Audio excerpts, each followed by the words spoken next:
সুখী জীৱনৰ সৈতে জড়িত আপোনাৰ মন, ৫টা উপায়ৰ দ্বাৰা নিজক ৰাখক মানসিক চাপমুক্ত।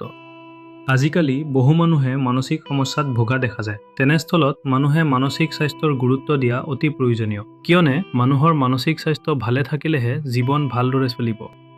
শৰীৰৰ লগতে মানুহৰ মানসিক স্বাস্থ্যৰ যত্ন লোৱাটো গুৰুত্বপূৰ্ণ। কিয়নো যেতিয়া আপুনি সুখী হ'ব, তেতিয়া আপোনাৰ ব্যক্তিগত জীৱনৰ লগতে পেছাদাৰী জীৱনৰ মাজতো ভাৰসাম্য ৰক্ষা কৰিবলৈ সক্ষম হ'ব। ইয়াৰ উপৰি মানসিক স্বাস্থ্যৰ যত্ন নল'লে ই লাহে লাহে উদ্বেগ আৰু হতাশালৈ পৰিণত হ'ব পাৰে, যিয়ে শাৰীৰিক স্বাস্থ্যৰ ওপৰতো নেতিবাচক প্ৰভাৱ পেলাব পাৰে। লগতে মেদবহুলতা, অত্যধিক ভোক বা একেবাৰে ভোক নথকা, পেট আৰু মূৰৰ বিষ আদি সমস্যাও হ'বলৈ আৰম্ভ কৰিব পাৰে। সেয়েহে কৰ্ম আৰু সম্পৰ্কৰ দায়িত্বৰ মাজত নিজৰ মানসিক স্বাস্থ্যৰ যত্ন লোৱাটো অতি প্ৰয়োজনীয়। আজিৰ সময়ত বেয়া জীৱনশৈলী আৰু কামৰ চাপে মানুহৰ স্বাস্থ্যত যথেষ্ট প্ৰভাৱ পেলায়। লগতে জীৱনত আগুৱাই যোৱাৰ প্ৰতিযোগিতাত স্বাস্থ্যৰ প্ৰতি গুৰুত্ব দিয়া কঠিন হৈ পৰিছে। আজিৰ যুৱ সমাজো মানসিক স্বাস্থ্যজনিত সমস্যাৰ বুলি হোৱা দেখা যায়, যাৰ বাবে কম বয়সতে বিভিন্ন ৰোগে আগুৰি ধৰে। ইয়াত মই কিছুমান সহজ টিপছৰ বিষয়ে উল্লেখ কৰিম, যিয়ে আপোনাক মানসিক চাপৰ পৰা আঁতৰি থাকিবলৈ সহায় কৰিব আৰু আপুনি মানসিকভাৱে ভাল অনুভৱ কৰিব। মন শান্ত কৰক। মানসিক স্বাস্থ্য ভালদৰে ৰাখিবলৈ প্ৰতিদিনে কমেও ১৫ পৰা ২০ মিনিট সময় উলিয়াই লওক। এই সময়ত ধ্যান কৰক, উশাহ নিশাহৰ ব্যায়াম কৰক, অনুলোম বিলোম, ভ্ৰাস্ত্ৰিকা আদি প্ৰাণায়াম কৰিব পাৰে। যেতিয়া আপুনি মানসিক চাপত থাকে, তেতিয়া চকু মুদি দীঘলকৈ উশাহ লওক আৰু উশাহ এৰি দিয়ক। ইয়াৰ ফলত আপুনি শিথিলতা অনুভৱ কৰে।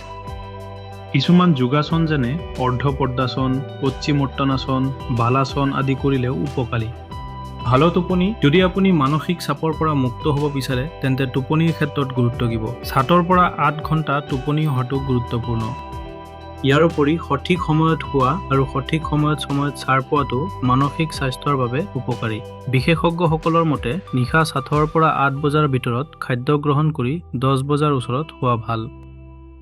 নিজে ভালপোৱা কাম কৰক। যেতিয়া আমি আমাৰ ভাল লগা কাম এটা কৰোঁ, তেতিয়া আমি ভিতৰৰ পৰাই সুখী অনুভৱ কৰোঁ।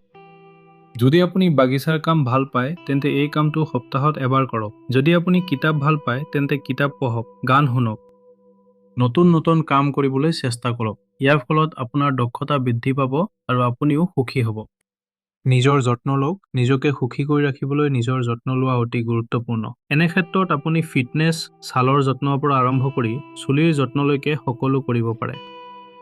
ইয়াৰ দ্বাৰা আপোনাৰ ওপৰতো আত্মবিশ্বাস গঢ় লৈ উঠিব।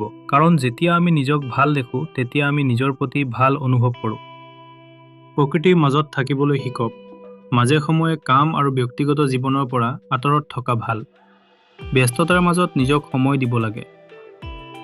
ইয়াৰ বাবে সময়ে সময়ে প্ৰকৃতিৰ মাজত সম্পূৰ্ণ অকলশৰীয়া কিছু সময় কটোৱাটো জৰুৰী। ইচ্ছা কৰিলে অকলে ভ্ৰমণৰ পৰিকল্পনাও কৰিব পাৰে।